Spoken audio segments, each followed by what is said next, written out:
MVP.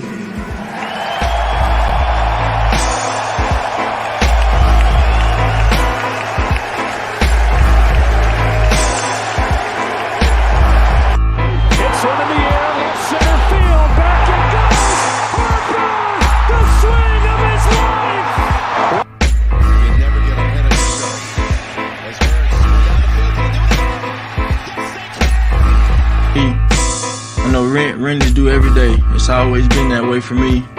Always been a get better mentality every day, grow every day, be a better leader every day, be a better quarterback every day. And when that rent's due, I don't plan on missing no payments. So.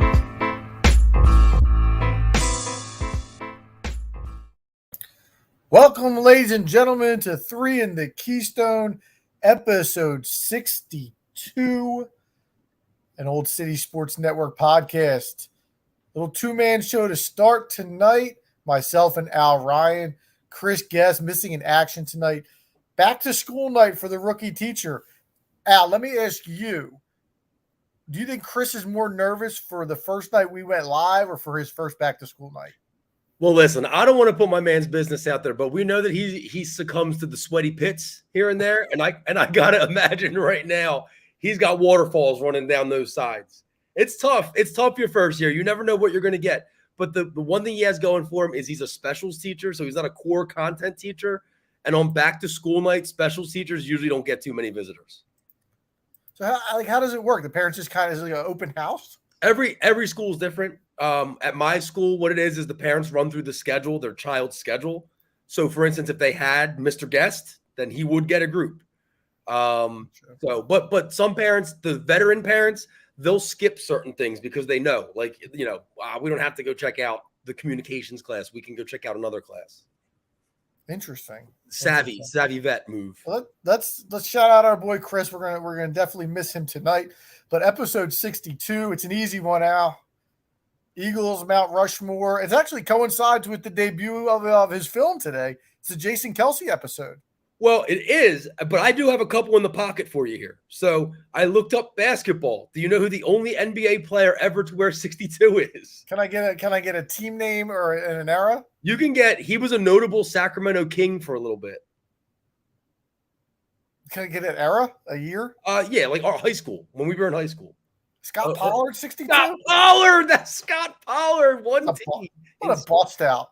What a bust out. And then we have a couple special guests later on. I figured in the first segment, we would also throw it out to Dan Jiggets, who wore 62 in the NFL. One of the only Dans to wear 62 in the NFL. I looked up every team today.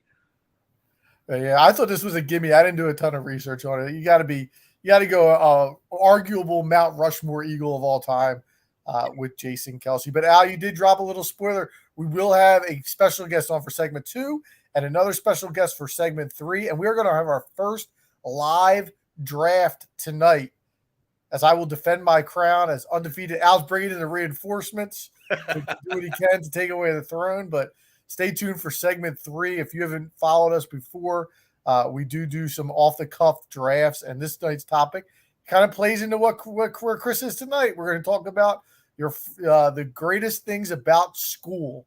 That's stay tuned for segment 3. But, Al, we'd be remiss if we didn't jump into segment 1, our Eagles. But before we do you want to talk about our SeatGeek? Absolutely. As you know already, if you tuned in last week, we are officially partners with SeatGeek, the SeatGeek app, the SeatGeek website, SeatGeek.com. If you place your first order and use our promo code 3K Podcast, the number 3, you're going to get $20 off your first order. And here's your deal of the week that I looked up for you, Philly fans. We don't talk much soccer on this pod, but in honor of our boy Chris, who's at his first back-to-school night, you can catch the Philadelphia Union on Wednesday, September 27th. So it's a middle-of-the-week game. They play FC Dallas. $12 gets you in the door. Adam, you're the math guy. $20 off for $12.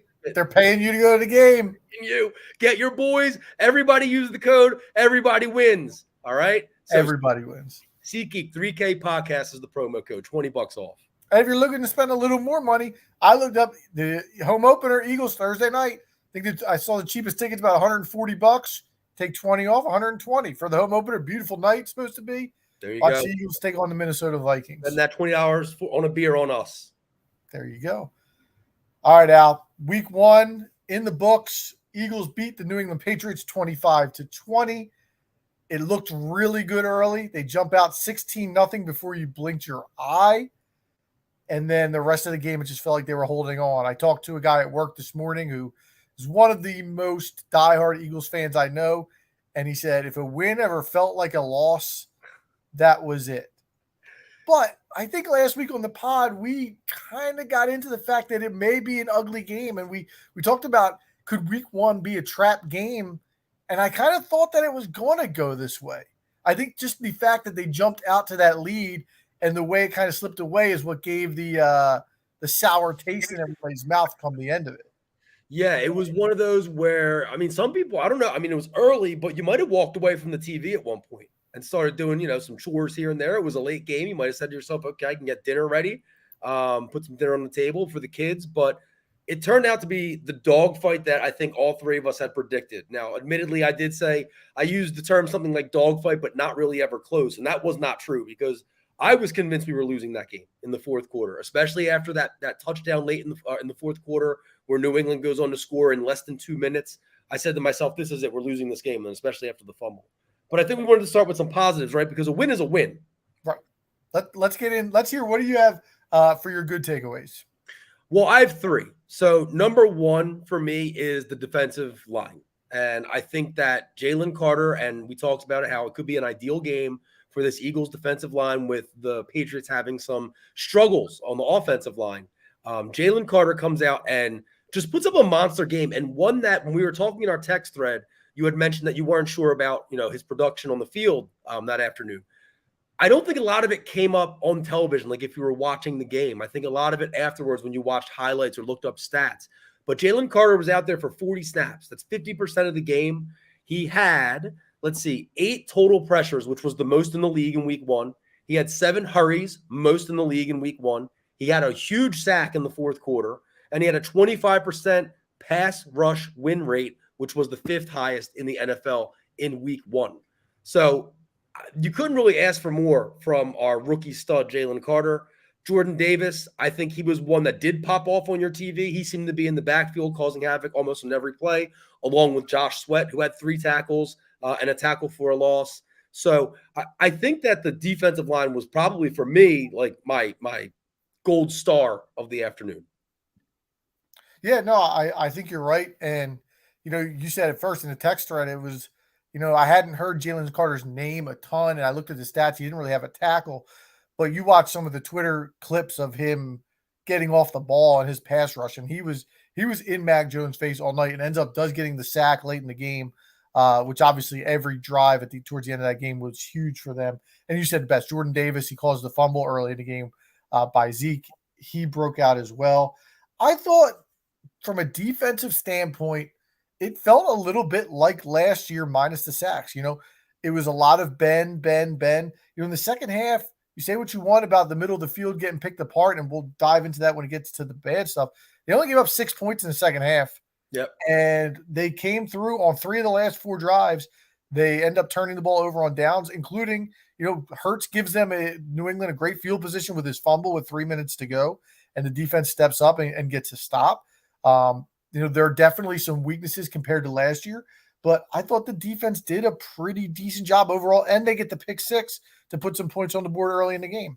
Yeah, what a way to start the game with big play Slay. I thought the secondary I thought the cornerbacks had a good game.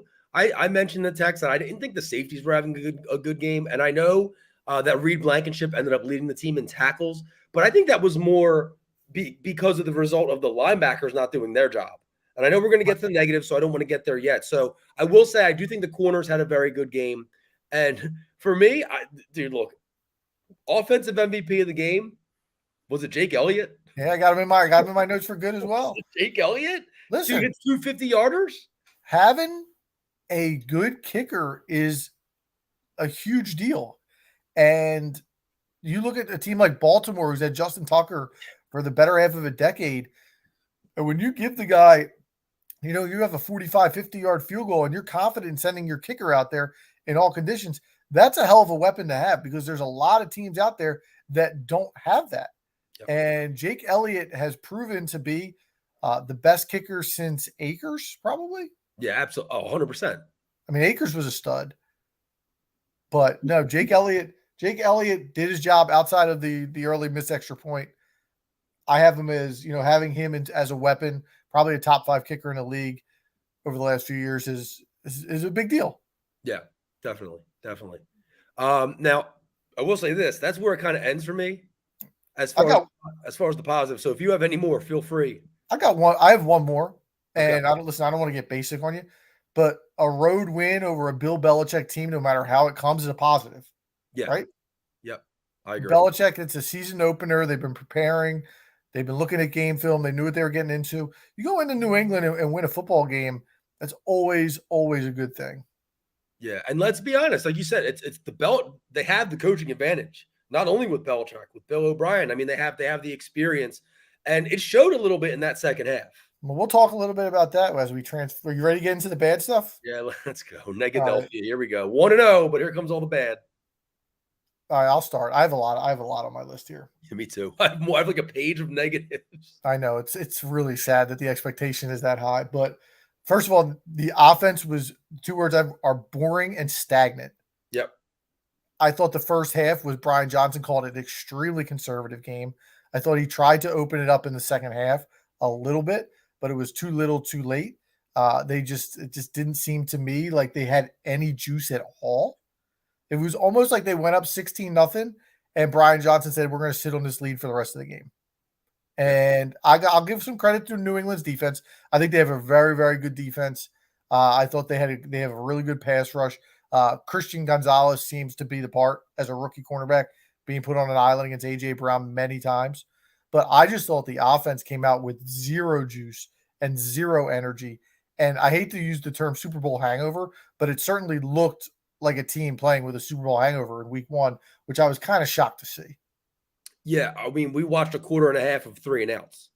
We saw absolutely nothing after that. The first offensive touchdown to Devontae Smith, and then coming out of halftime, we don't see a touchdown for the rest of the game out of the Eagles. So yeah, very conservative play calling, which was a little bit surprising. But again, it's this new NFL. We don't play any preseason football. The guys never get going. It's almost like this is the preseason right now is week 1. So I did watch the post-game press conference with Sirianni, and he was asked about that. And he said right away in my post-game notes, I put that we have to reevaluate how we handle the preseason next year. Good. And he kept using the word conviction. He said the word conviction like 75 times, which it was mind-blowing how many times he was saying it.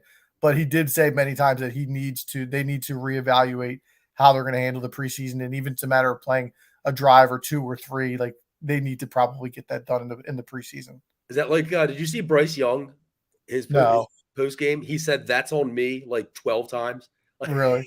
Yeah, there was a little counter on the bottom. He kept saying he was a conviction, and he was a convicted. We got to be convicted. If you look it up, he must have said that word about 65 times. That's weird. The running back situation is a mess to me. I don't understand it. Confusing. Listen, Ken Gainwell's a nice little player. He's not a number 1 running back in the NFL. No. And he's a guy who needs to get the ball 7-8 times in a game. And for him to be basically the only running back to touch the ball the entire game, Swift gets 1 touch, Penny's inactive, Scott gets a touch here or there. That doesn't make sense to me. We talked last week about where we thought the touches would go, and we thought it would be kind of an even distribution. I still think Rashad Penny's the best running back in this backfield, and I don't know if, the Thursday night game coming up, they wanted to keep a guy fresh. I'll be very interested to see if Rashad Penny is active on Thursday night. I have a theory, and sometimes teams, when they have these dual backs, sometimes they'll play one guy heavy in the first half, and then they'll switch to the other guy in the second half to kind of motor in and wear down the defense, right? My theory is that with this 3-headed monster that we have of Kenny Gainwell, DeAndre Swift, and Rashad Penny, they're not doing this on a game-by-game basis. I can see the Eagles doing this on a season-long basis. And maybe they're kind of giving the rock to Kenny Gainwell early in the season and keeping Rashad Penny fresh. And then later in the season and into the playoffs, should we be in playoff contention, which we obviously hope to be, and expect to be. Maybe that becomes Rashad Penny time where his legs are fresh. He's not, limping around, and he's not hurting from the wear and tear of getting 14, 15, 16 touches in the first half of the year every game. So that's my theory. I have nothing to base that on other than just that's my thought, because why do you bring him in? Why do you bring in a DeAndre Swift? Why do you have a Kenny Gainwell, and why do you have a Boston Scott on the roster if you're not going to be using them? I don't understand otherwise why you have them on the roster. Agree. And Gainwell did not practice today, right? With a rib injury. Again, Tuesday usually don't look too much into the injury report, but with a game on Thursday, it has a little more weight to it than that. So again, I'm very interested to see if Rashad Penny dresses, and if he does dress, how much he plays on Thursday, because I do think he's the best pure runner in that backfield. Yeah, I agree. Well, listen, transitioning from the running backs, I'll go ahead and say that one of the things I was down on, and it's not necessarily I didn't think it was the worst thing in the game, but a group of guys that kind of got away with a little bit, they haven't been getting much criticism, is the offensive line. Yep. I think that the Patriots we mentioned they have a good, if not great, defense. They have a very good pass rush. But this is supposed to be one of the best, if not the best, offensive line in football. And they need to look dominant. And at no point in this game did I think they looked dominant. Jalen Hurts had happy feet, but there was guys breathing down his neck all game. The one thing that stood out to me, though, did you notice the offensive line? They played the whole game. That was crazy to me. They always do, though. They don't sell offensive linemen. They didn't take. I thought, what's his name? Was going to come in for a little bit. I'm blanking on the name, but I don't know. I thought they were going to try to get some guys in and out. Maybe. Nah. My mind frame is that they're trying to work some things out. Week 1, it's almost like a preseason game. Now, so the offensive line, the one stat, again, I talked to a guy at work. The guy at work I was saying is a diehard fan, and he threw this number out at me. I don't have the exact percentages, but I'm in the ballpark. Lane Johnson, first of all, gives up his first sack since 2020.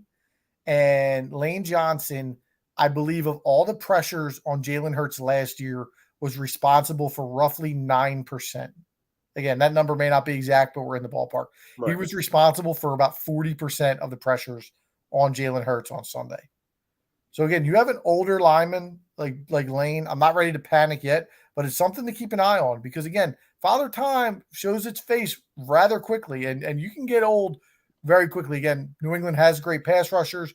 That certainly adds to it. But Lane did not play well. And we don't have much depth.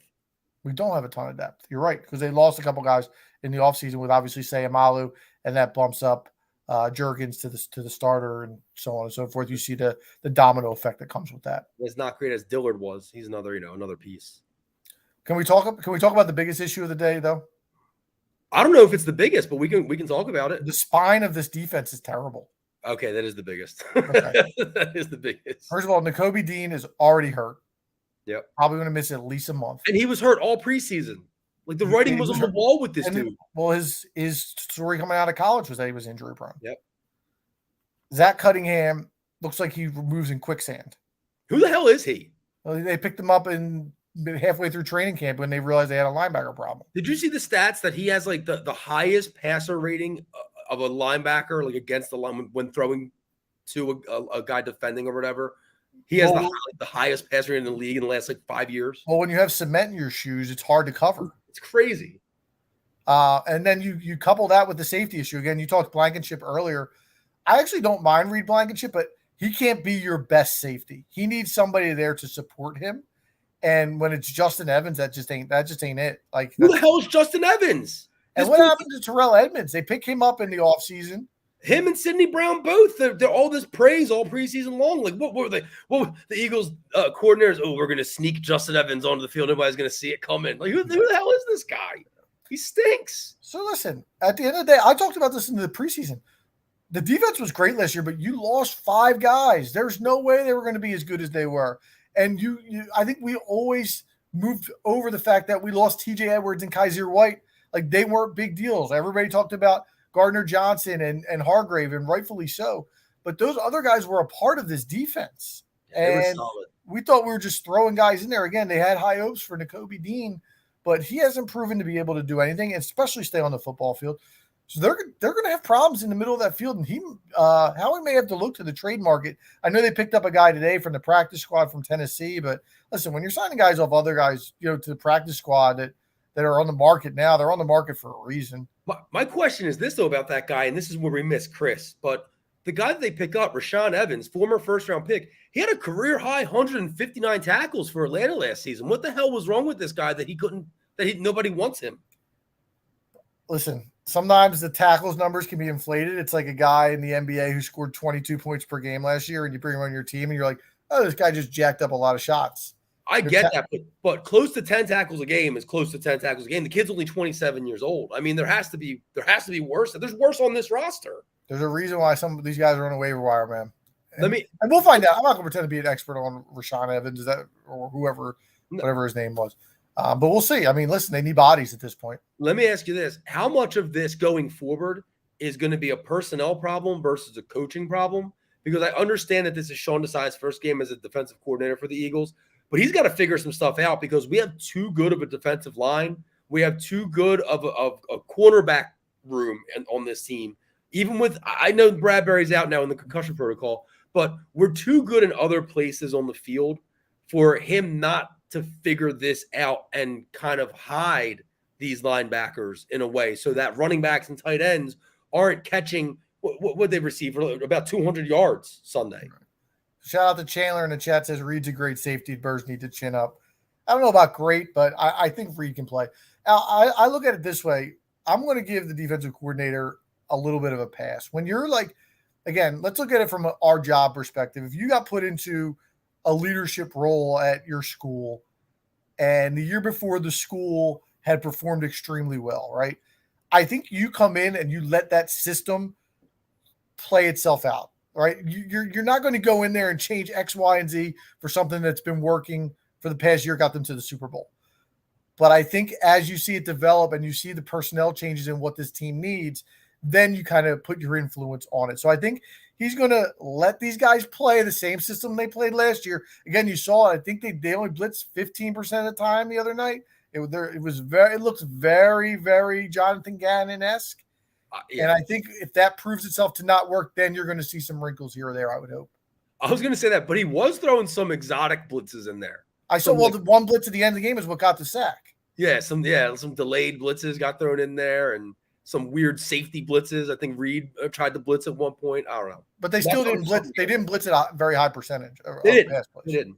But and in week one, totally agree with you. They shouldn't. Not with that D-line. You should expect to get pressure from that front four.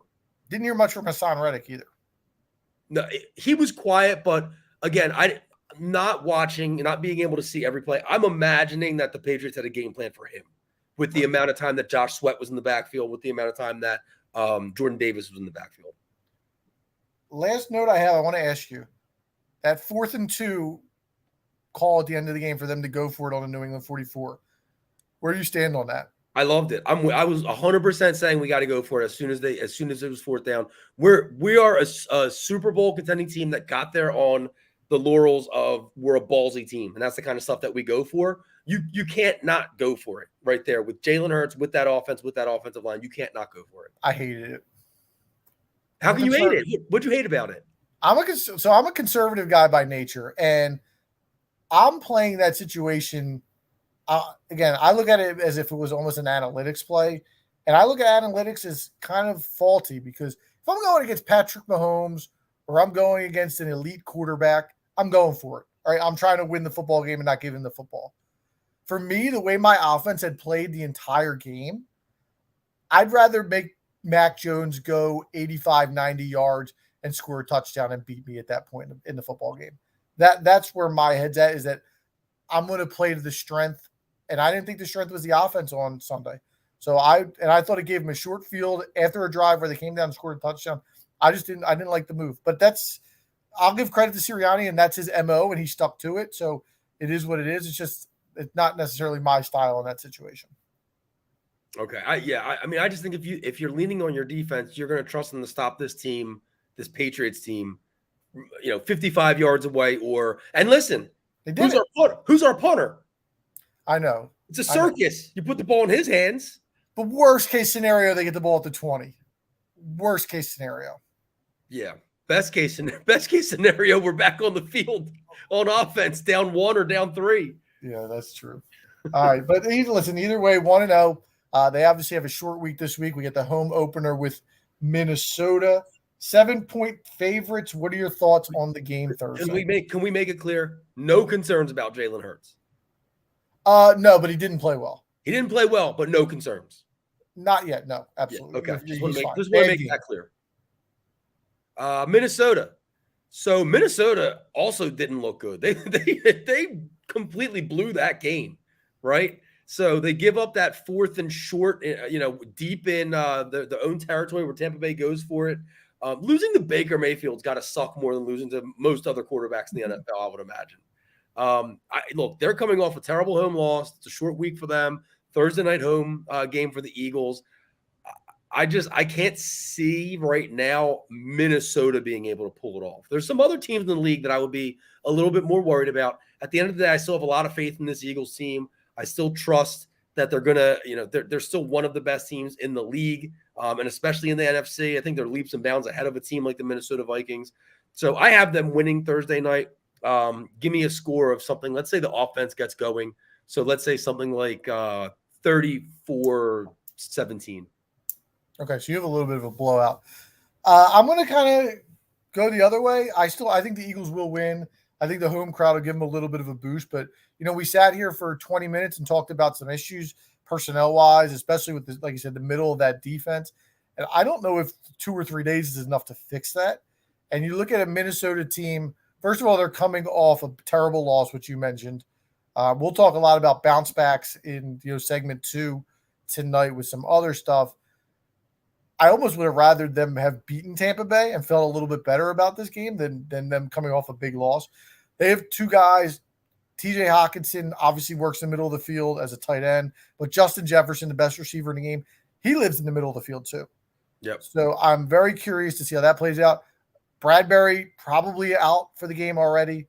So I think that the Eagles may have some similar problems to what we saw the other day in regards to stopping Minnesota. But I don't think that Minnesota defense is near what they saw in New England. I got the Eagles 28-20. I think they pull away late and get the win to go to 2-0 on the season. But hopefully they just play a better overall game than what we saw on Sunday.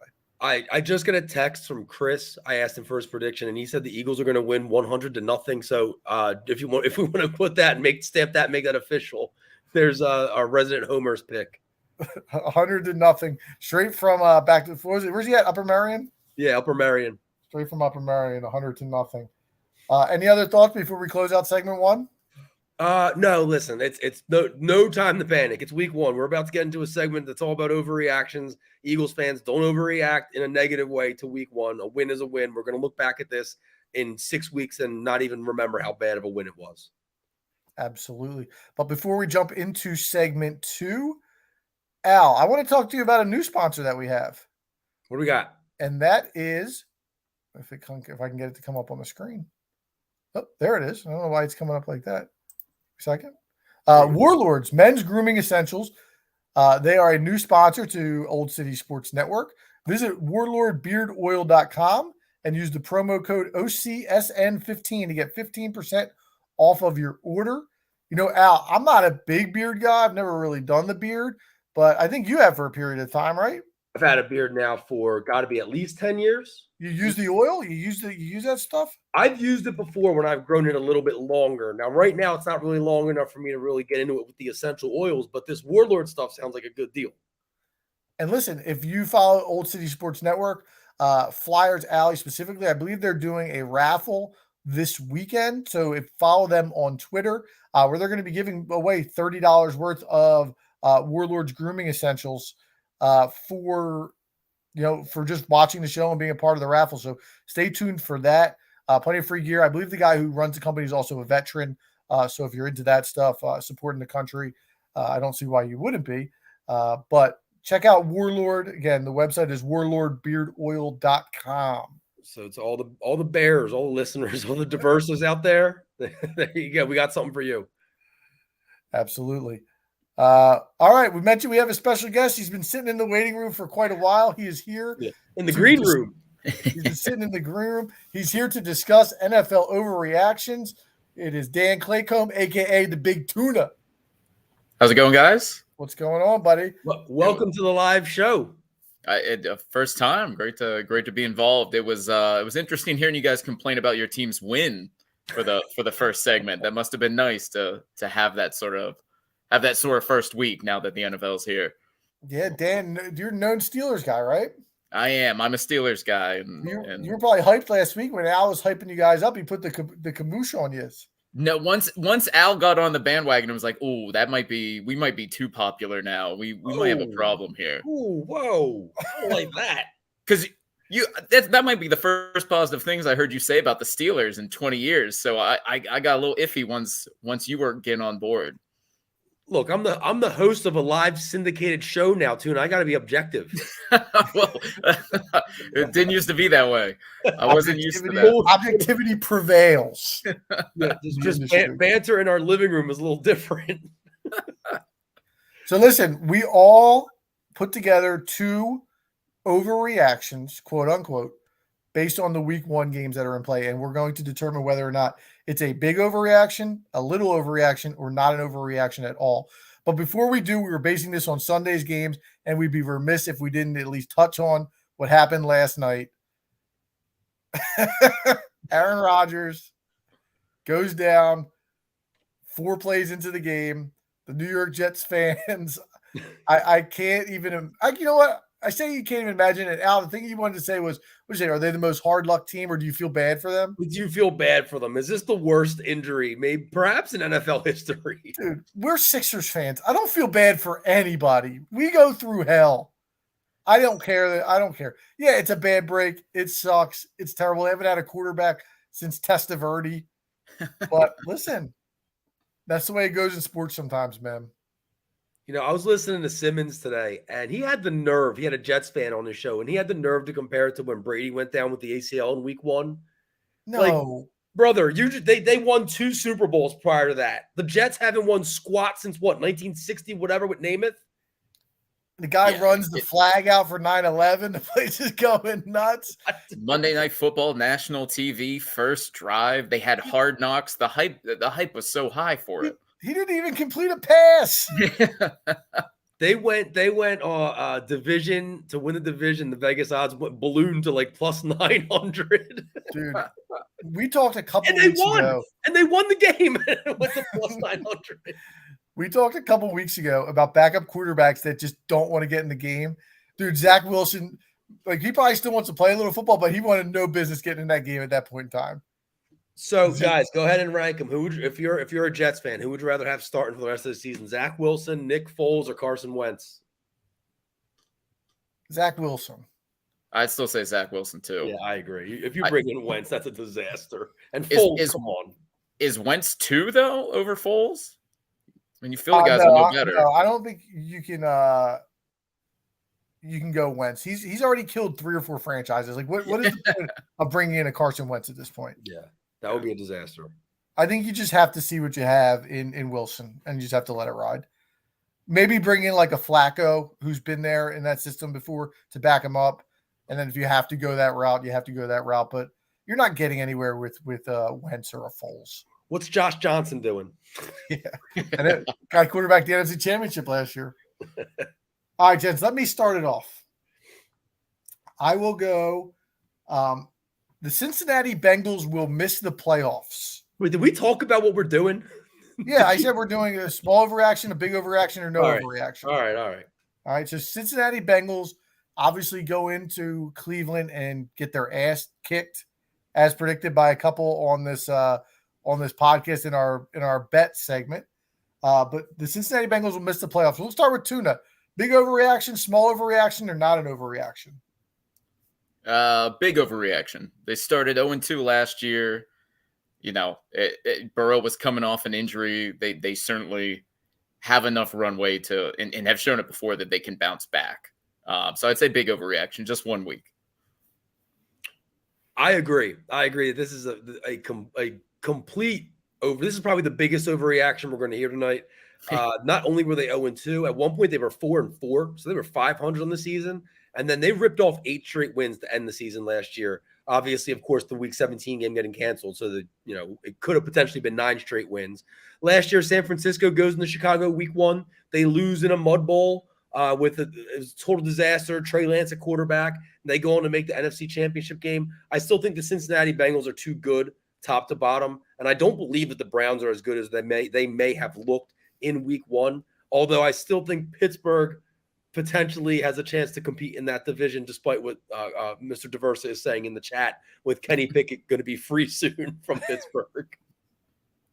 All right, I'm going to go small overreaction. I do think at the end of the day, they'll probably make the playoffs. They're too talented of a roster. But I do have injury concerns with Burrow, how bad he looked with that calf injury. And look, at the end of the day, every year there's one team that just lets us down and you wonder what happened to them.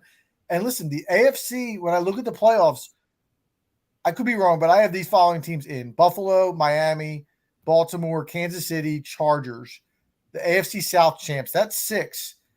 Cincinnati would be 7, but there's a world where the Browns or the Patriots put together a season where they're feisty enough and Cincinnati's not, that they're not able to sneak in. I would still take Cincinnati over all those teams, but I think there's a chance that they're the letdown team of this year. But the Jets are out, right? The Jets want to know Jets. And they're out. They're gone.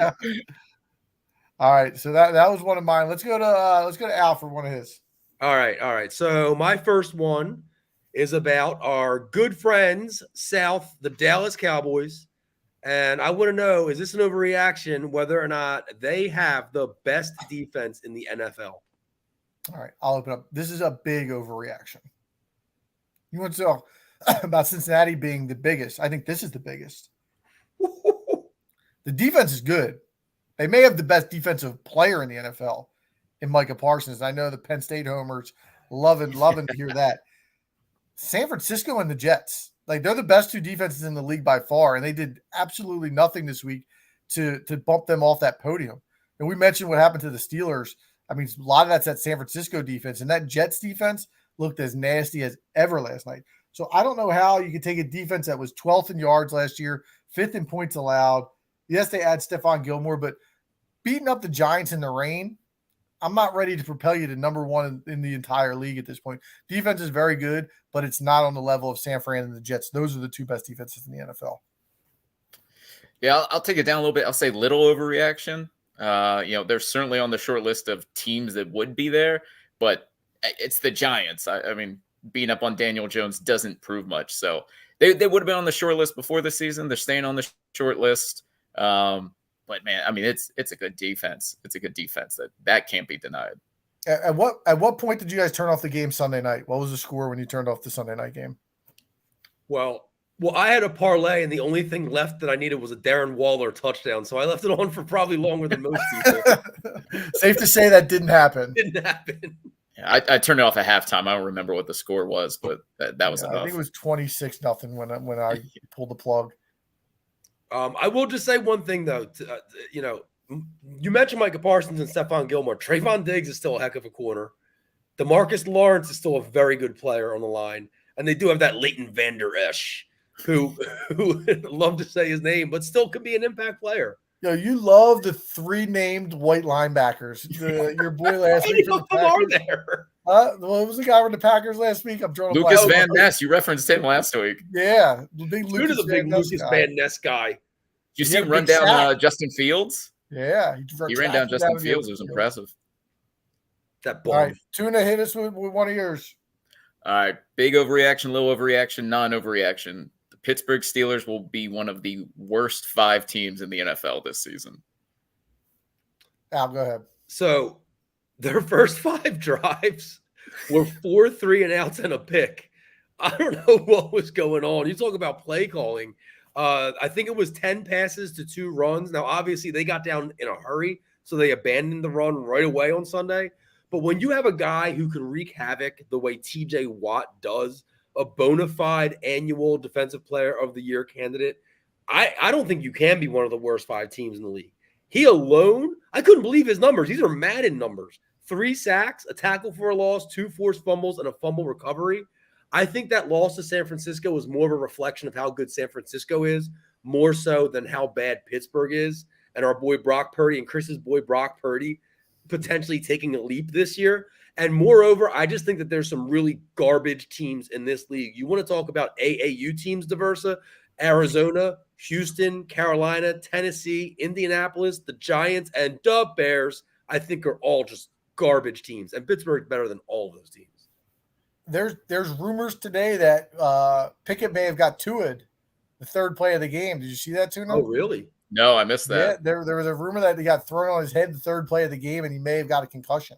So they're trying to blame that his play on that. You lose Deontay Johnson for probably a handful of weeks with a hamstring injury. Freiermuth got hurt in the game. I know he came back in, but he has some rib injuries.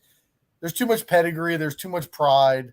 There's too much good coaching for this team to be one of the worst 5 teams in the league. Al said it best. They played San Francisco. Was week 1 embarrassing? It certainly was. But this is a big-time overreaction. There's way worse teams in the league. Al mentioned a bunch of them. I have the same teams on my list. Pittsburgh will be fine. Again, are they a playoff team? I'm not sure, but they're going to be all right at the end of the day. They're not one of the worst 5 teams in the league. All right, disagree. This is a perfect reaction. This is exactly how we should be taking week 1. Also, there's a Cameron Hayward injury. He's just going to miss multiple weeks. Yeah. That's a big hit. I got so hyped for week 1, and I was let down 6 minutes into the game. I was already done with the season. I'm over it. We're playing for next year.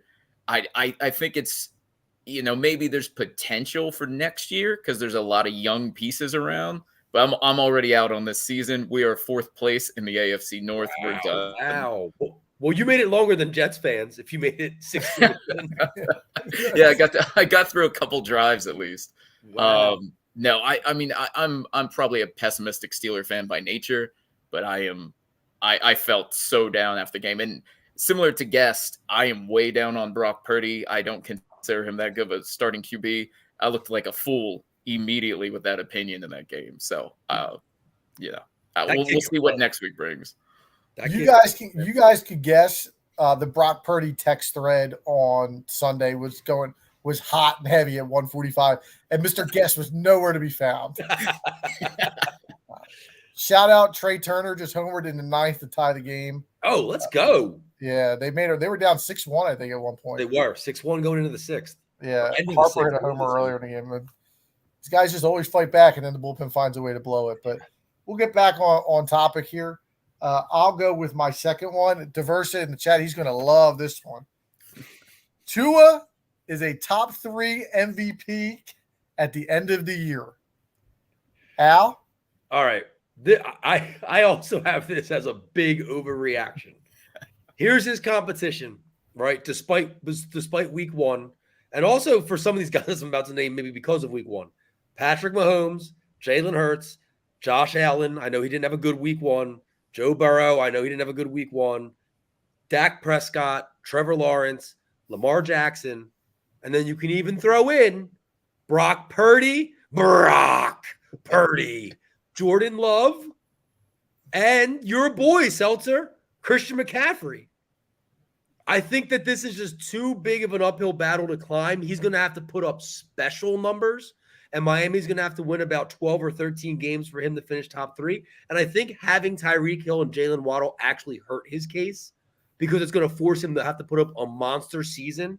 And last year, if you remember, he did have 6 games with just 1 passing touchdown, and he had 1 game with 6 passing touchdowns. So this is par for the course for Tua, where he goes off in a game and then comes back down to earth for a few games. So I think this is a big overreaction. I don't think he's ready to make that leap yet. I'm going big overreaction as well. A little bit of a different angle in that, I feel like the MVP voting is so much about narrative that if he takes a step up, he's going to get votes. He's going to get hype, even if a Mahomes or an Allen plays better. But I feel like the issue with Tua is the same as it was at the beginning of the year, injuries.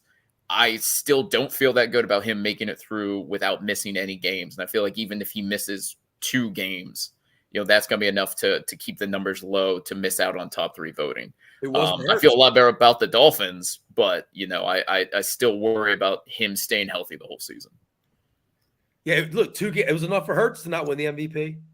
Yeah. Well, no fourth quarters either. Two Yeah. games and no fourth quarters. Yeah, it's tough. Let me present the counter argument for you guys. This is not an overreaction. It's not an overreaction at all. And you know who agrees with me? Vegas. Because if you pulled up your FanDuel Sportsbook today, do you know who's the leading candidate for MVP in the NFL? Is Tua at 6-1. What? He leads Vegas. The shortest odds are for Tua and Patrick Mahomes, both at 6-1 to win MVP. Al, you mentioned a couple stats from last year.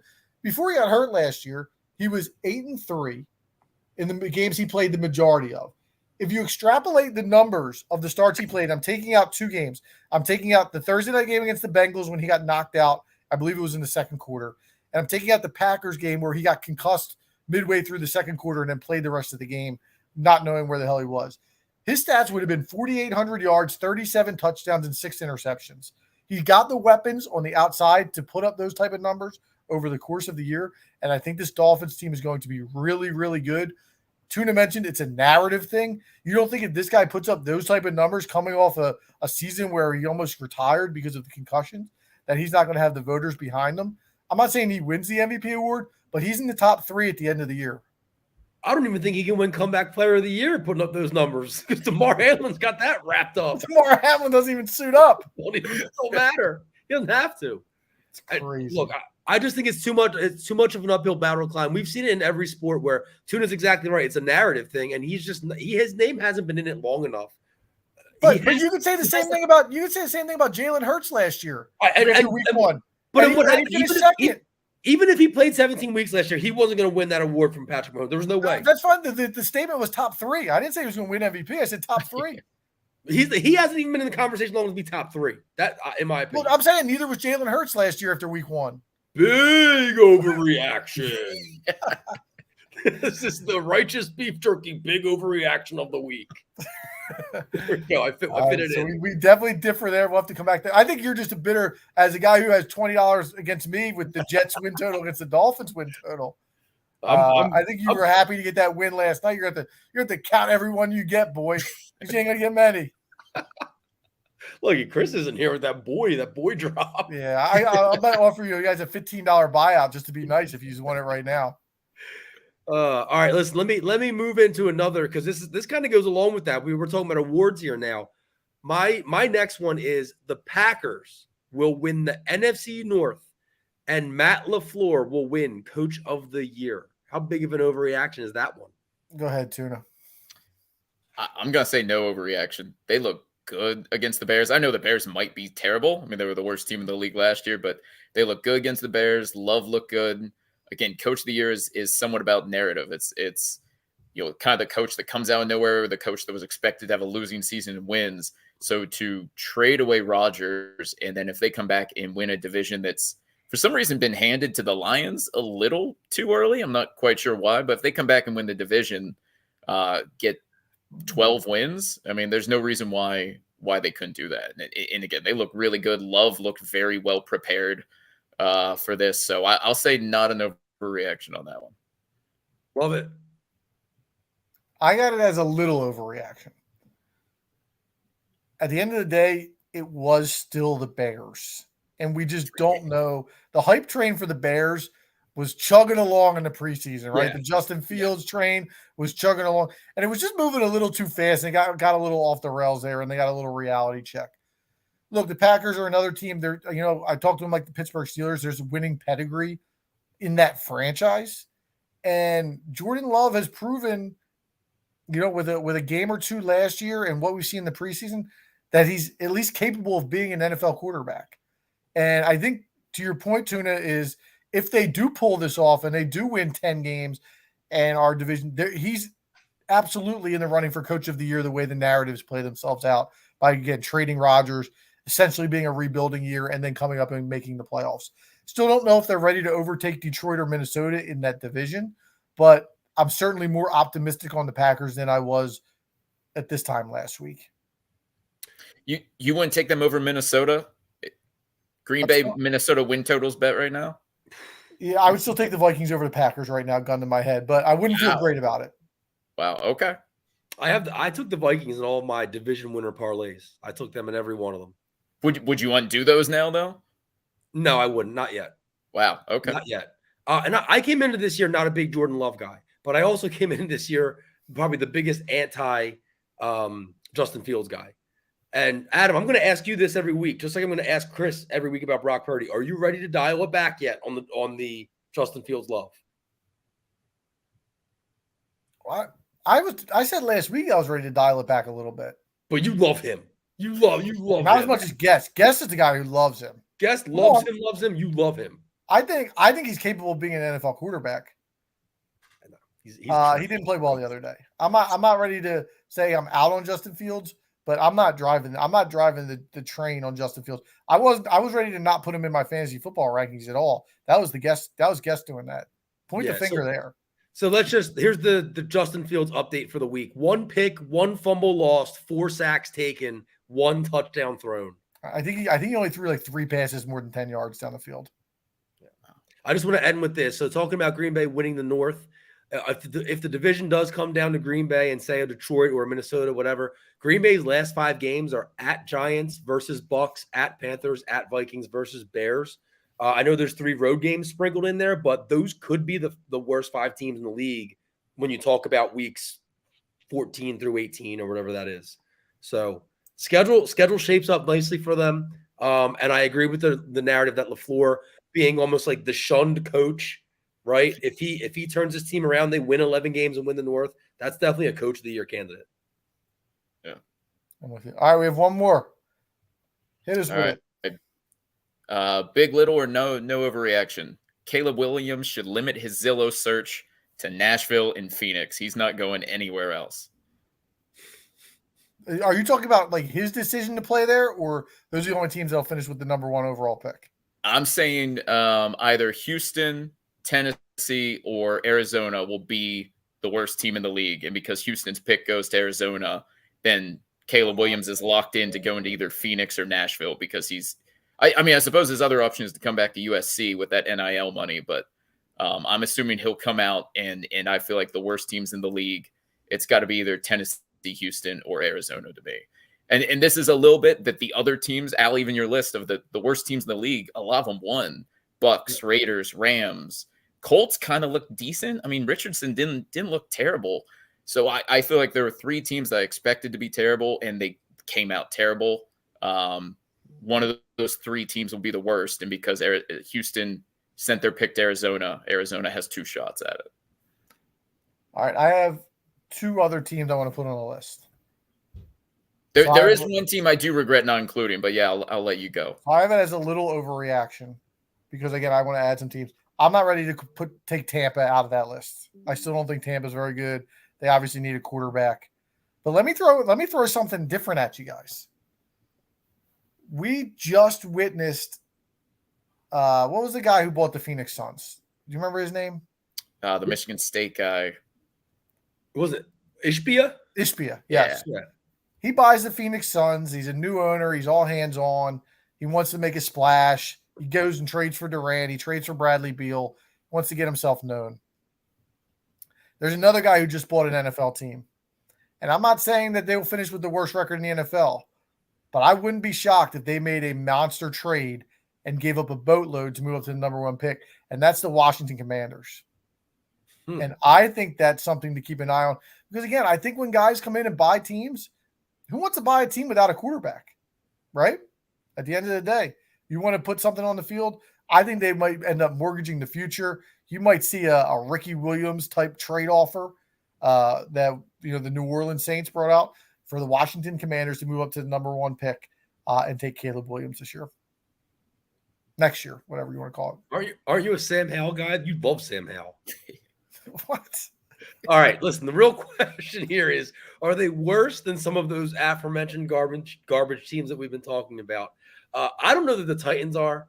I'm on record as saying that the Titans are one of my teams I could kind of sneak up on some teams this year. The Cardinals are definitely total crap. They're awful.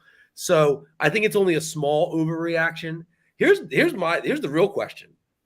If Carolina, who I believe to be possibly one of the bottom 3 teams in this league, if they get the number 1 pick, do you take Caleb Williams and trade Bryce Young? They already traded the pick to Chicago, Houston. so that would go to Chicago. So the question would be, do you trade Justin Fields? That's 100 times out of 100. Right. I would agree. I mean, if you have that bad of a year, I mean, you could just even go to the pack where you just don't pick up Fields' option, because I don't think they picked up his 5th-year option at this point. Yeah, as they should. Not sure. He'll be the They Jets, haven't. I know he'll they be the Jets quarterback in a year. Yeah. Justin Fields. You might be right about that as well. Well, All right, so listen, week 1 is always fun because there's so many things to overreact to. There was a ton last year. There's going to be a ton this year. And we'll see what comes true and what's not. But before we close out segment 2, boys, we have to do our Sterling Pig Lock of the Week. And we talked about it last week. We put out an article. If you didn't see it on Old City Sports Network, we have the article on their website. We also posted it to our Twitter account, so make sure you're following us on social. We're posting 5 picks of the week. I went 4-1 last week, but the other boys both went 2-3. Oh, not good. But we are going to reveal our best bet each week here. It's the Sterling Pig Lock of the Week. And Dan, you're the special guest, so why don't you hit us first with your pick of the week? It's going to be a little bit off the last segment of just being anti-Tennessee, anti-Tannehill. I like the Chargers -3 going into Tennessee. I think the Chargers-Miami game was 2 of the maybe top 6 teams in the league going against one another, even though the Chargers lost. I think the Chargers are going to go into Tennessee and roll on them pretty big. So I like Chargers -3. Laying the points with the Chargers is always a risky proposition. On the road, dude? Come on, man. I feel good about the Chargers this year. I might be delusional on that one too, but I thought they looked good. Yo, how long before our boy Will Levis is under center there in Tennessee? Dude, him and Willis better get ready. They're going to be cycling them in and out. Willis doesn't have to get ready for anything. Willis may be running the football. Yeah. I don't think any of them are going to be good, so I think they're all going to get their shot. But Levis will be out there soon. I hope so. I want to see the kid, man. I want to see him throw the rock. My best bet this week is disgusting. Are you guys ready for this? This is gross. I love a good dog. Dude, it's not a dog. This is the word. This is terrible, man. My lock of the week, Sterling Pig beefy bet of the week, is the New York Football Giants laying 6 on the road at Arizona. Oh man, you guys are getting terrible advice. Dude, here's the only justification. Who the hell wants to bet that? That is such a shit line. And anytime I see a line that looks shady to me, I'm all over it. So that's my only justification. Who wants to lay 6 on the road with a team that just scored 0 points? What's Vegas telling you there? No, I hear you. Arizona looked a little feisty this weekend, but I that's a stay away from me. Yeah, I don't feel good about either side of that one. What's up in the chat? The ACC 188 says, "Hi, boys. I'm going to give you a winner over there, ACC, so stay tuned." We just talked about potential MVP Tua Tagovailoa, right, in the last segment, but not this week. Not this week. They are road favorites at New England. I think that New England team we talked about in segment 1 is a little better than we are letting on. I was impressed with Mac Jones. I thought he played a pretty decent game the other night. Miami back-to-back road games to start the season. New England back-to-back home games to start the season. I don't see New England falling to 0-2. I don't see Miami winning both games on the road in the division. New England's getting 2. I'll take the points, but they win the game outright. Since we got on you for saying not so fast, is not this week you're not so fast? Did I say not this week? Not this week. I'll mix it up here and there. There. I don't mind that pick. Division game at home. You know me, big ebbs and flows, guys. Miami goes across the country, wins outright. New England loses a tough one at home. I don't mind that pick. And look, Chargers defense is no New England defense. And Bill Belichick has seen enough Tyreek Hill in his days with the Kansas City Chiefs and New England Conference Championships to at least have some sort of game plan on how to work him. And because Gonzalez, I don't know if you guys touched on in segment 1, Gonzalez looked good for them at corner too. We talked about it a little bit. He looked the part. Right. Yeah. But completely different style receiver this week with Hill and A.J. Brown. Yeah. As far as where they play the game. So maybe he'll go play on Waddle. I don't know. Right, absolutely. Double up Hill. All right. Anything else before we close it out? The bad part about this for Dan is that if his pick loses, we get to shit on him next week, and he can't defend himself for who knows how long. So No, sorry, Tuna. well, I'll just say Guest gave me that pick. I'm not owning up to it if it misses. That's more than fair. Yeah. All right, Dan. Listen, we're gonna jump into a draft in segment 3. Would you? You agree? I'm the odds-on favorite, no matter what the topic is. Yeah. I mean, I feel like every time I tune in, you win. Doesn't matter what it is. So I don't know what the draft is, but I'm taking Adam. Sorry. Every time we have a draft, it's a Seltzer family reunion on the internet. They all converge into one post and start pop all the votes. Adam. Well, Al feels so strongly about this that he's brought a family member in to draft with him. It's a handicap match. No, it's terrible. You're gonna split the votes. That wasn't the way to go. Yeah, absolutely. But stay tuned for segment 3. And again, make sure you check out our article. It will come out on Thursday night with all of our picks. We're going to try and do that for the entire season and give you guys some winners. So we will follow that link, send that link out in our Twitter, as well as maybe our Instagram. We'll have to see how busy we are that day. But before we Tuna, I want to thank you again for joining us. Appreciate you subbing in. And, like I said, we'll make sure that any of your takes that were incorrect, we'll bring up for the rest of your life. Yeah, appreciate it. Thanks for having me, guys. No problem. There, See you. All right. Before we jump into segment 3, Al, do you want to talk a little bit about Fanatics? Yeah, so Fanatics, we are partnered up with them all year long, all NFL season long and beyond. If you click the link in our description, it's Fanatics. It's kind of a weird link, fanatics.93n6tx.net/3 Keystone, the number 3. Go ahead, use that link. Use the promo code that pops up. It's a different one usually every week, so you got to just be aware of what it is. It pops up right on your screen. Go shopping, buy some Birds merch, buy some Sixers merch, Phillies merch, whatever it is, whatever floats your boat. It doesn't have to be Philly stuff. Get whatever you want. You a Cowboys fan? Go ahead. You can be a Cowboys fan. Just use our link. You'll go ahead and you'll get some cash off, free shipping, whatever the deal is that week, and you'll support the boys.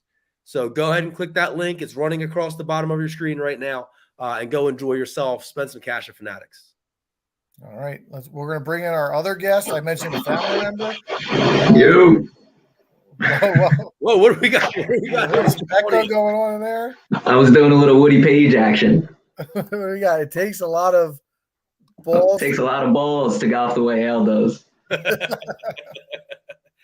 Listen, I can't dispute that. We thought Dan was going to come in and be a pro Al guy, but there may be some issues here. No. Yeah, no, we've given Al a lot of grief on our side after seeing these draft results the past couple of weeks. So are you confident? Are you nervous? What's your attitude coming in today? I figure I have the most recent experience in this field right now. Yeah. So we did mention earlier, but I'll go over again with Chris doing his back to school night tonight. We're going to be drafting the best things about school. So it has been a while for us, Al. We were talking about pregame.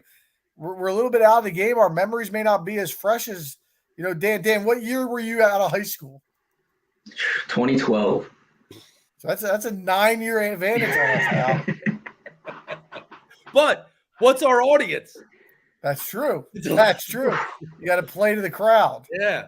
Yeah, best thing about school when I got my Walkman. Now listen to those listening too. Dan's a Delco guy, so he's going to he's going to steal a lot of my Delco votes. He's stealing all the Davidson votes. I might just vote for him. I might Dan when we post these results. I've been rallying troops all day. Absolutely. So can we agree? I mentioned this to Al and Dan. You agree? I kind of left college out. I think college is a separate beast in itself. Oh boy. I do have some college, but I can pivot. Yeah, let's try and pivot because I think they're grades kindergarten through 12 is a completely different beast. A completely different beast. Yeah. That is agreed. The college picks were a totally different pick. Yeah. So let's try and keep it K to 12. Done and done. All right. So I did the random draft order tonight. I got Al, Dan, and then me on the draft. Ooh. Clear number 1 pick here. You can't screw this one up. There's no Tupac changes going on tonight, boys. The best thing about school for however long, K to 12, whatever, even in college for me, it was the snow day. That's the best thing about school. That's not a first round pick. You're shaking your head. Dude, you're insane. When you wake up in the morning and you see the snow on the ground, you see a good like 4 or 5 inches, right? You throw on KYW or you put on, Action News in the morning. You're listening and you're waiting for them to call your school number. Now, Spencer, I know you were a public school guy, so you were probably waiting for that number, right? They had different numbers for the public schools. For the Catholic school guys, it was all public and parochial schools are off today. You're just waiting for that announcement, and then all hell breaks loose, dude. Everybody's outside playing football, King of the Mountain, this and that. No better feeling in the world. They made a movie about it. Yeah, absolutely right. Dude, that's the clear number one pick for me. It's having a snow day is the best thing about school, which is ironic because you don't even go to school that day. I had it on my list, but I didn't have it as a first round pick because the thing that you have to tie in, and I guess you're counting as official snow day, the worst thing was when you thought you were going to have a snow day and you woke up and there was school and you didn't do your homework. You weren't ready for the test. Like, that was a problem. Yeah, well, no one's taking that in the draft. I understand, but that factors in a little bit. Do snow days exist anymore? I think it's all virtual, man. No. They still do. So as a teacher, they still do. You get so you still give the kids, I think it's like 1 or 2, and then the rest are virtual days. And if my employer happens to be listening to this, all of this is all hearsay. But if you're a savvy teacher, your assignment that day is like go draw a cell in the snow and send me a picture of it. That's a good teacher. Yeah. Again, hearsay. That's not me. I give like a nice little 1-page document. All right, Al, you're jotting these down. I got them. All right, big pick here. I thought this was a clear first round pick for me. For 8 years, this was the best day of school. We looked forward to it every day. We would talk about it every day. And when it came, it was great. Weather's coming around. You get outside for the whole day. You play sports. Field day. Field day. Field day is absolutely the first rounder. It could have been 1-1. I mean, it was talked about when we got there the first day of school. So we had the Shawmont Fair when I was in grade school. I guess that was kind of our version of field day. Awesome day. I don't know if I've ever had an official field day. I assume that's kind of what it is, right? You're just playing sports all day. So every school does a little different. My school growing up from K to 8, there was all different activities and sports and different things all over the blacktop that were being run by different teachers or different 8th graders that you could do. And for us, the coup de grace, the cherry on top was the teachers all played water balloon volleyball against each grade of students. And that was always that was the big thing you looked forward to every day. So trying to hit your teacher. I would do field day today if the opportunity presented itself. I agree with that. That's a good pick there. All right. To me, for 2, I'm trying to just figure out which order I want to go in here. All right, listen, I took this day as in my best days of the year draft, and I'm going to take it here. The last day of school. There's no better feeling than walking out of the door and summer has started and you have no school for the next 3 months. It doesn't matter. And the best thing about it, doesn't matter if you're in first grade or it doesn't matter if you're in 12th grade. The feeling is the exact same. If you're a teacher. If you're a teacher as well. Absolutely. Continues on. So for me, I got to go the last day of school as one of the best things about school. So it's funny that the first 3 picks have been literally days that you're not in school. The best part of school is no school. Yeah, absolutely. I think we've come up with that.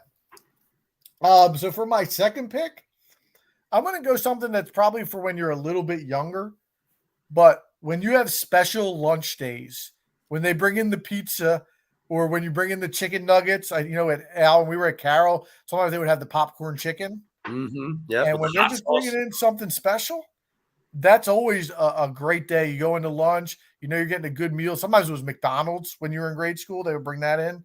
I think you could even go the pretzel sale route. The pretzel sale was always kind of in that. I'm going to just go when there's special food that's being brought to you, it brings a different energy to the school day. That's a great pick. I couldn't figure out how to word that pick, but it was on the tip of my tongue all day.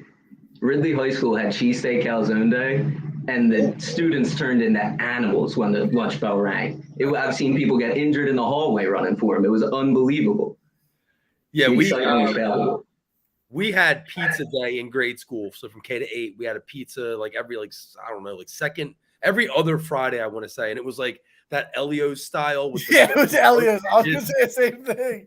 Yeah, that was a good day. We only had, dude, I don't think we had like a McDonald's day. I remember it happening once ever when I was in 8th grade. So it might have been just an 8th grade thing once a year where we all got like, we could pick from either a nugget meal or like a quarter pounder meal or whatever.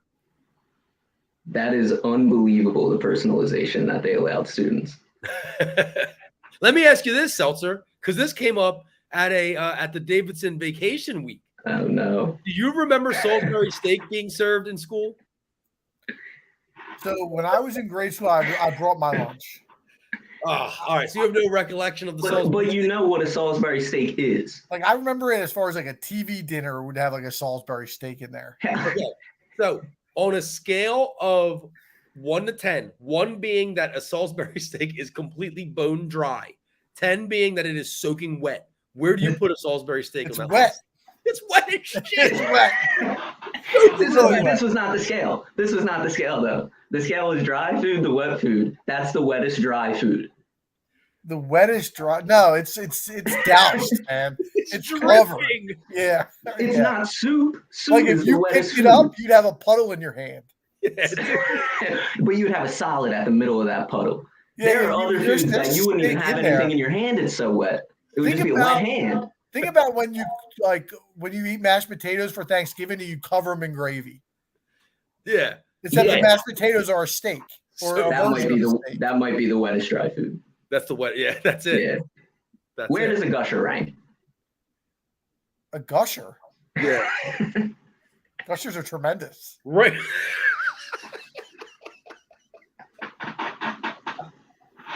Right in the middle. Right in the middle. It's both Well, wet and dry. For wet and dry, yeah, that's fair. That's a good baseline. Right in the middle. Yeah, on the pH I scale, nailed- it's right I between nailed a base and an acid. You got saltines, gushers, soup. That's the 3 brackets. That's our scale that we're going off. Damn. All right, so we got those are my 2 picks there. I got special lunch day and the last day of school. It's solid. It's a solid start. All right. So we have a lot of days going on, but the way that this was proposed to me was things that are great about school. So I was thinking, what are things that happen in school that are great? And the feeling in school, you don't know what day it is. It could be any day. You walk in, teacher doesn't feel like doing anything. Yep. They're rolling in the TV. You got a movie day in front of you. And you get some good movies when you're watching them in school, too. Teachers don't care if it's related to a game plan or anything. I watched Remember the Titans like 6 times growing up. Good every time. That's a great movie for the movie cart. Now, did you have, because you're younger than us, did you have the cart, that token cart? That's only the big stand? Full heavy TV, Yeah. larger than 6th grade Dan Davidson, probably. Yes. It was that big. TV, Full one of the VCR TVs you setup. can't throw out. You can't throw anything out. You got to call somebody. Yeah. Did you guys have the room that you would go to for that? No. we You had were a- removal. We had a specific room in the building, and it was called the VCR room. And when you went to the VCR room, you knew you were getting the cart. I'm going to wait to ask another question on if you guys had it, because I might use something later, but I'm very interested if you guys had this growing up. Did you guys always feel obligated when the movies went on to put your head down and close your eyes? Well, the VCR room in my school didn't have desks. It was just steel chairs. So you put- Yeah, I always see took it as like a nap time. I don't know, Dan. I think it was because they didn't want to cart that thing over the building. You know what? We didn't have elevators, and there was two floors. I don't think they could get it up But and you did down. have a whole extra room to devote to one VCR. So it was for movies and it was for detention. it was for the Beauty and the Beast. Yeah, talk about the scale. Talk about the crackers in the soup. Let me ask you this too before we move on from that, because I had this on my list. What are the movies you just said? Remember the Titans. What movies do you guys have in your memory that were on that screen? Because I have 3 that we watched definitely more than once each. We are going to have wildly different movies here. Yeah, completely. So the one thing I remember people rolling the TV in, but I don't remember what movies. However, I do remember whenever it rained and we couldn't go outside, Aladdin was always on the grade school TV. Always. Okay. I can see that. We had 3. So we had The Lion King. We had Homeward Bound. Yeah. Oh, And we had The Sandlot, which was the most often played. All stellar lineup. reliable. Yeah. No complaints. Again, you give me a field day in that movie lineup, and I'm right as rain in this house at 29 years old. Problem with Homeward Bound, man, it's a tearjerker. Yeah, sadly. Shadow. Yeah. Chance. I have a kid named Chance in one of my classes this year. That's all I can think about is the movie. You think you have a weird, or you say I have a weird name. What about your human names? All right, I got the next 2, and you guys, I think we're doing an excellent job thus far. I'm going to go ahead, and this is a pick that it depends on the school you went to. So, you both had time in Catholic school. So 8 years. When you go to Catholic school, you're wearing that uniform every day, man. You're wearing that sometimes that shirt and tie, the golf shirt, the khakis, right?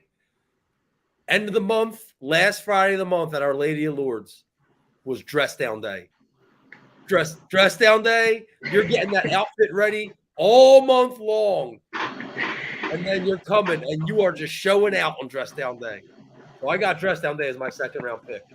Dress down day was always great. I mean, again, I went to public school from K through 8, so I dressed down every day. But when you got to Carroll, the dress down day, I mean, we were rocking jerseys and baggy sweatpants back then. But you had an extra jolt of energy when you went to school that day. What a relief. And Al, I know there's no doubt in my mind you had that outfit laid out the night before. Oh, absolutely. I bought it after the previous dress down day. That Saturday, I probably made my parents drag me to the mall, the King of Prussia Mall, to go get an outfit for the next dress down day. Yeah, his Azahir Hakim jersey, St. Louis Rams. Now, Seltzer, you talked about the snow day sometimes turning on you when you didn't get the snow day. One of the worst dress down days ever for me is I bought these new Nike sneakers. I think they were like the Jason Kids or something, and I wore them. And it just so happened that a kid in my class who was like always getting picked on also wore the same sneakers. For the first, I just got clowned all day, dude. It sucked. That was a bad. Ooh, That's a tough one. that's a core memory. Yeah. Never forget it. So this ties my next pick ties right into actually, you know what? This is a public school thing too. Gym class. Yeah, I had that on mine. Gym class is one of the best things about school, man. You're competing against each other, doing all kinds of stuff. It's basically like just like a free break. You're getting your fitness in. When you go to Catholic school, you get to wear like the sweatpants, the sweatshirt, and a t-shirt. In high school, you guys hear that? Got a little. Dan, you may have some background noise going on there. Is this me? Yeah.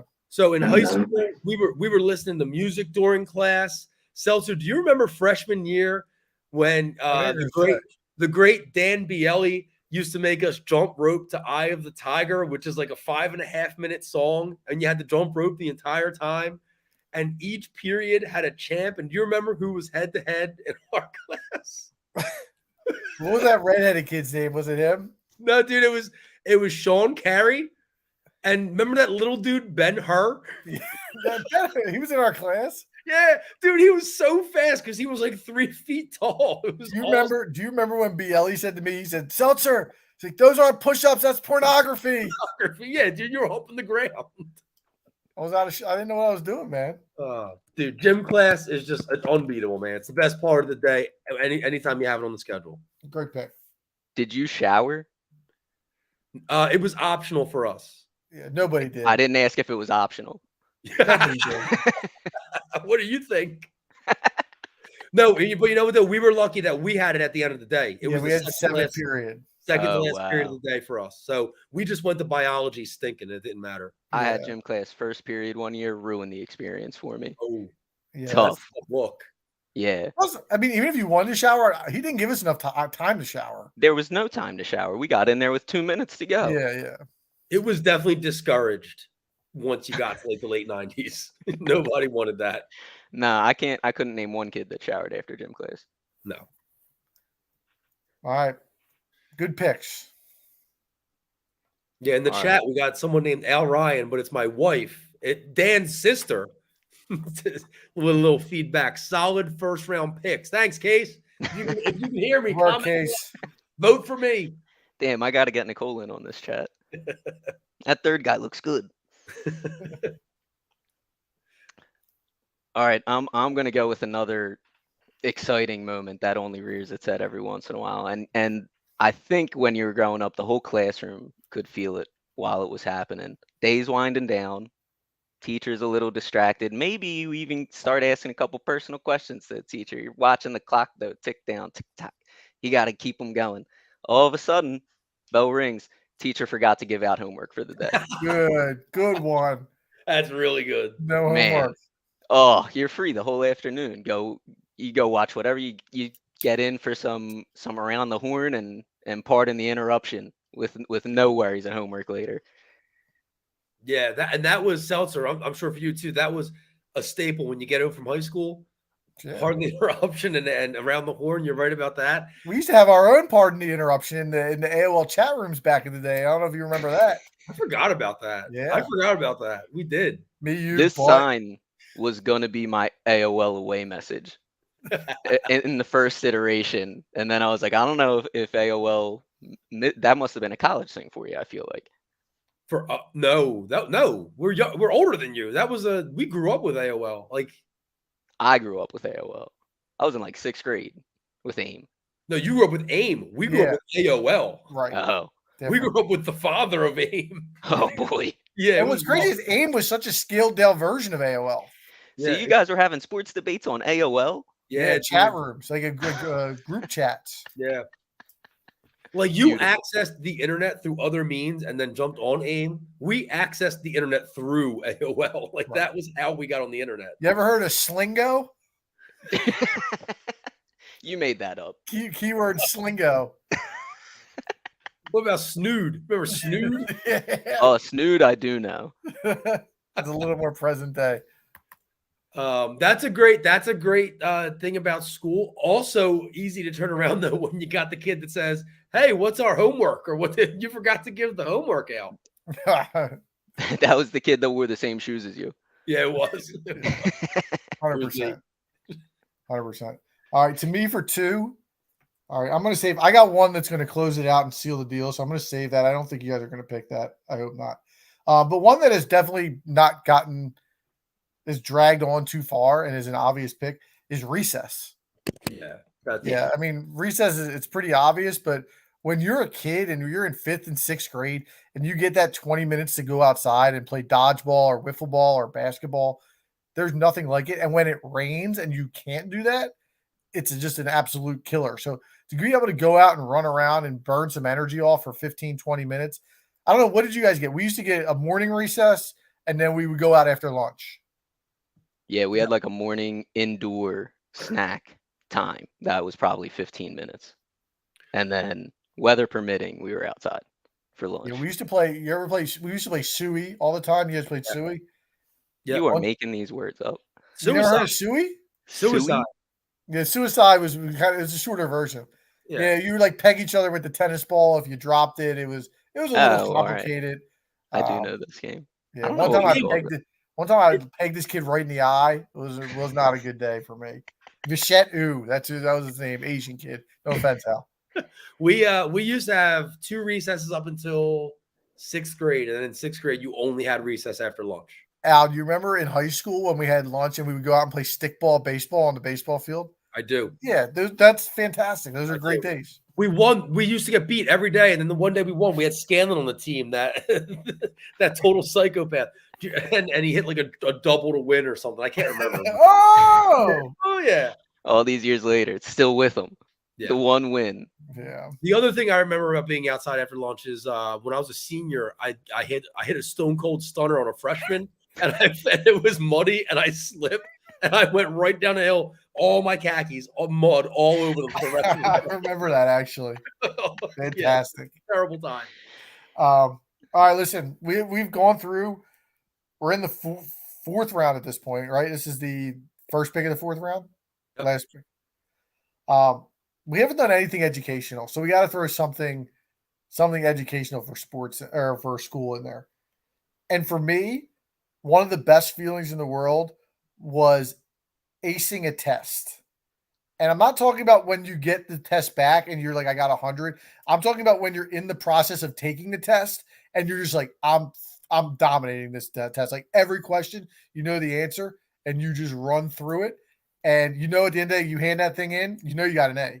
Like there is a feeling that you leave that it's fantastic, and you can't really make it up. So I have acing a test as my fourth round pick. I have to say, I have never not felt that way taking any test, even during this draft right now. I'm like, good job, Dan. Nailed that one. I'll walk out every single time and I'm like, crush it. Doesn't matter what the actual grade was. Just have always had a strong gut feeling on answers. Overwhelming confidence. Overwhelming confidence. Yeah, Seltzer, you asked Dan if he was nervous or confident. Dan's the most confident person I know by leaps and bounds. Like it's not even close. I was a psycho where like when we got to college, I would enjoy test days because I could finish the test in 20 minutes and know I don't have to sit in the class for the hour and a half or whatever it was. I was a psycho like that. Like I was completely fine with taking tests if we could get out early. Same here, for sure. I'd so much rather do that every single class time. And test over paper every time. Oh no, I'm the opposite. I think that's one of the reasons why I was a communications guy. I would rather do projects and papers than tests. I hated studying. I mean, I want to work on your time, not my time. I hated studying. Do you remember? Give me some multiple choice. I'll guess them all. You get 25% chance. Do you remember Burkhart, Seltzer, in math used to put, if you got 100%, used to put your name up on the board? Yeah. I didn't remember that until you said it. That's terrible teaching practice. You can never do that these days. All right, Dan, what do you got? All right, I was thinking the same thing. Had to do something educational, and this is what I don't know if you guys would have had the same experience as me with this, but we had it once a week, and it was our friend's mom taught the class. But we would go into one room, and we had computer class once a week, where everybody got to sit down at an individual computer and pretty much just play on a computer because we all knew how they worked at that point in time. And it was fantastic. We had recording software on it that we could use like headsets and make songs. We had Snood on it, which was fantastic. Little typing games, pinball. It was just like a free period where you sat on the computer and they thought we had to learn how to type. I never had that. Yeah. We did have, though, when I was in grade school, whenever we had a sub, it was usually one of the same like 2 or 3 people, and like they were all just someone's grandmother. So I guess that's the same thing. We used to have Mrs. McDougal, and she couldn't stand me, and she would just throw erasers at me in class. So I guess that's the same thing. I gotta wait to see what your last one is if you don't pick it, because I needed to tell Nicole wanted me to tell her story of her house situation while she was in school. I never had it in Seltzer. Did you ever have anything like that? Where no, but I do think Dan just lost the draft with that pick. I think I think I outshot my demographic there. Yeah. Well, we'll see. We don't know. We'll see. I got to steal the draft coming up to finish it off. Both of your 4th round picks have been garbage. And I don't know if this pick I'm about to pick, if it's too close to Dan's pick. But mine is when in high school, when your teacher was announced as being out. Yeah, substitute teacher, 100%. So especially though in the, like, I don't know, Dan, you'll have to explain how Ridley did it. In the morning at Carroll, what they would do was they would run the morning announcements, and part of the morning announcements, it was like, the sports schedule that day, whatever else. But then it was, okay, here are the teachers out today. Mrs. Whiteman's first period, you're headed to room 210. Second period, you're headed to, and when you were in Seltzer, I don't remember what the name of the room was, but like almost like the it was like 200 and 201. That was just the number. Yeah, and it was like the two floor study hall. Yeah, dude. When you were in there, because you knew you were going to be in there with like 4 other classes, just messing around for 45 minutes, throwing paper balls at each other and whatnot. That was the best. It was like a snow day at Jace. Like, but how bad was it when, like, to say you had a teacher who was out 3 days in a row, and that 4th day you just don't hear their name? That was the worst. Like, they're back. Did you guys ever have long-term sub? Yeah, remember in math, Bizarro was that? What was that lady's name? Yeah, dude, she was such a space cadet, man. Yeah, what was her I can't name? remember her name. I can't remember her name. She was nuts. Yeah, that was just like a free class if your teacher was out for a Yeah, semester or that's such a something. no-win situation for the teacher. Yeah, especially in high school. Forget it. You're doomed. Yeah, we didn't have announcements. Ridley was Wild West, man. You just showed up and there was some college kid in there instead of your regular teacher waiting to tell you to sit down and shut up. Yeah, that's how my school is. I teach at now. It's either if I'm out, like there's a sign on the door, or there's a sub in my room. It's one or the other. Yeah, you'll figure it out eventually. Yeah. You got one more, Al? I have one more. I have so many on my list still. I have a good 6 on my list. I got a couple extra too. We'll talk. We'll shoot the best of the rest at the end. Yeah, I'm gonna say, dude, I want to take this one so bad. All right, I'm going to take it. I don't care. Screw it. So we talked about last week. Guest said he's getting pissed because it's been 61 weeks since we ever had a wrestling segment on this podcast. If you grew up in the Attitude Era, the late 90s of the WWF and the WCW and the Monday Night Wars, the day after Monday Night Raw or the day after a wrestling pay-per-view was awesome. It was the grade school version of water cooler talk because all you're talking about is who did Austin stun last night? Who joined the NWO last night? Dude, you're sitting there, you're doing wrestling moves to your backpacks to each other. I can't even begin to explain how much we were into that back in the late 90s, where every day you came to school and you talked about it. So I don't care if this lost me the draft. I'm taking the day after a wrestling event. That was one of the best things about school. So you just picked Tuesday. That's what you picked. I'm taking Monday too. And Monday after WrestleMania, I'm taking Monday and Tuesday. You're right. If me and Dan left the door open, you did not shut it. No, you know what? I didn't want to. Everyone's trying to lose right now. That's a personal favorite of mine. All right, back to Dan. Hold on, you didn't do that, Seltzer? Like I watch wrestling all the time, but like I didn't. Like in grade school, there wasn't a lot of people who liked it the same like as much as I did. There really wasn't. We had a lot of guys. And once we got to high school, it was kind of over.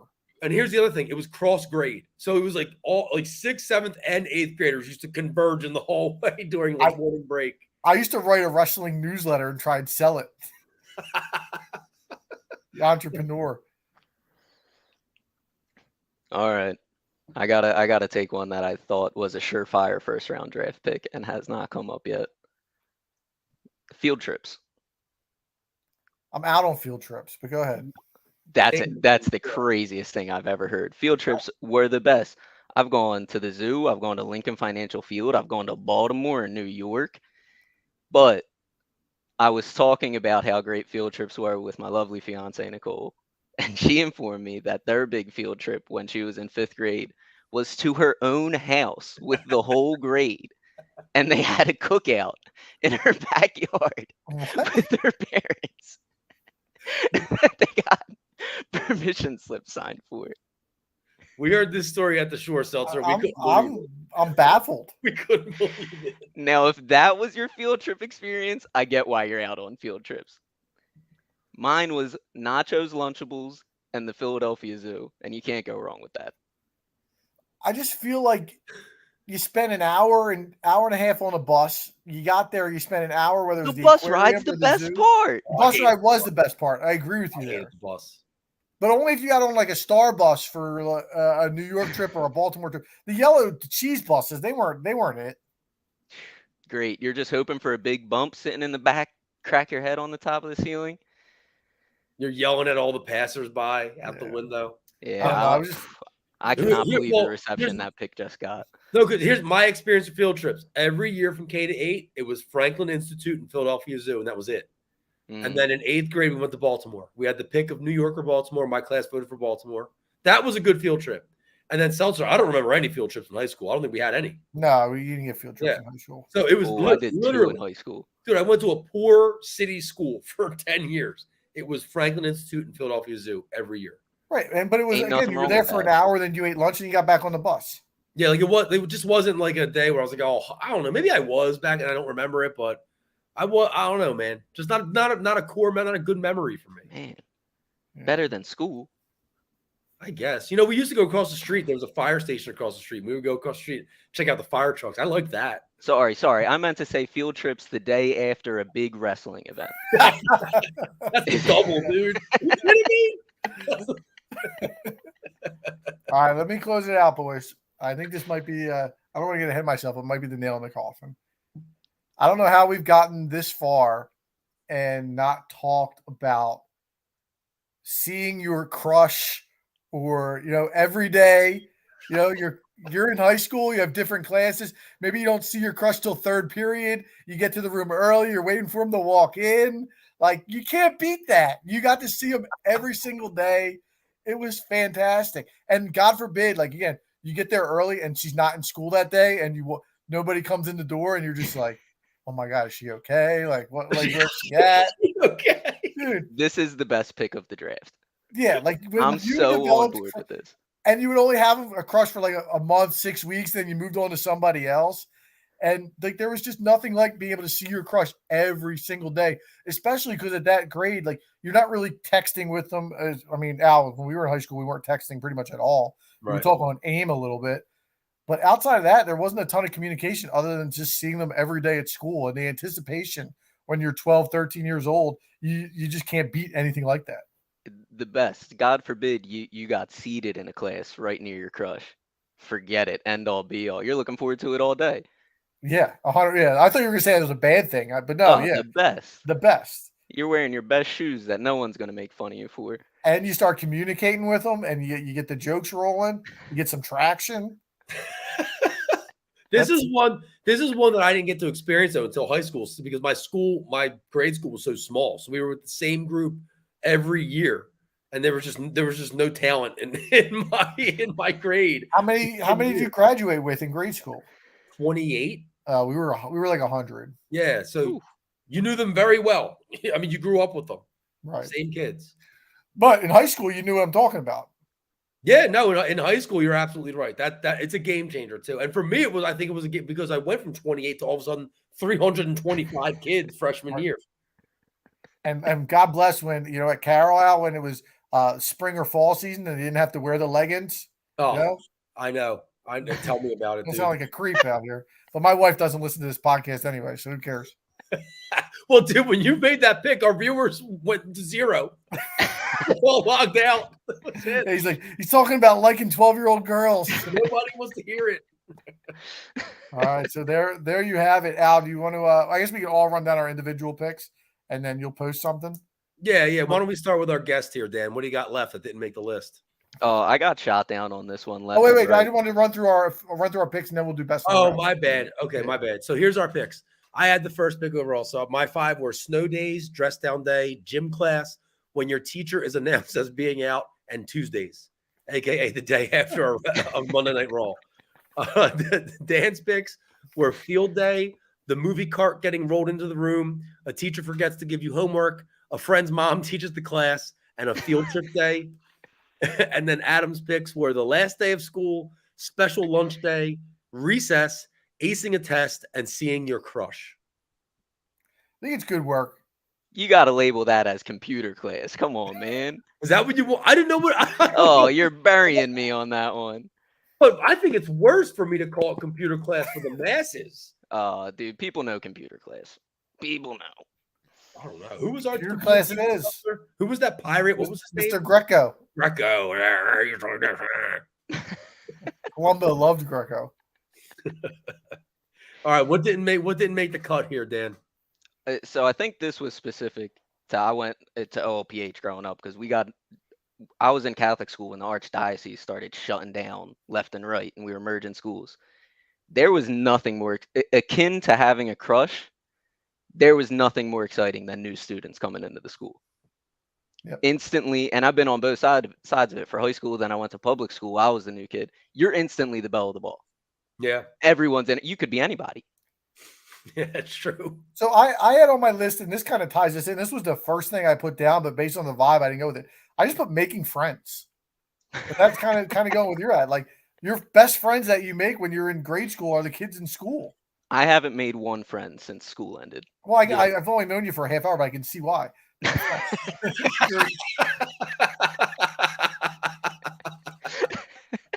But no, listen, like making friends at Heat it school, up. it's one of the best things about school. Yeah, It that's honestly number one. That's Yeah. Yeah, fantastic. Had early dismissals Yeah, or getting picked up by your parents for any reason to get out of school. I got early. that. Getting picked up early, definitely. Yeah. So I had first time you get a study period / early dismissal. You feel like a celebrity walking out of that room early, man. Yeah, no doubt. Or the flip side, you're coming in halfway through the day and you have like a McDonald's lunch with you. Yeah, also big deal. Unbelievable feeling. Yep. Yeah. One of my students last year used to waltz in sometime in the middle of my class, like third period, with a bag of Chick-fil-A and a Starbucks cup. And I was like, what are you doing? Like, come on, you got to get me something at least. Get me a nugget. Yeah, the rest of mine were college based after that. All right, we can touch on those after we go through. I got a couple here. I'll go do two and then I'll let you finish it off. But one that should have gotten drafted, it didn't, is I have drama / the spreading of a rumor. Ooh. You know, when that Ooh. rumor starts spreading around the school, so and so is going to fight down the train station today, or you have no idea what happened this weekend with so and so, or this person got kicked out of class and cursed at the teacher. When that starts going around the school, man, that's great stuff. So I have the spreading of rumor, drama that probably should have got picked, and then the other one I have.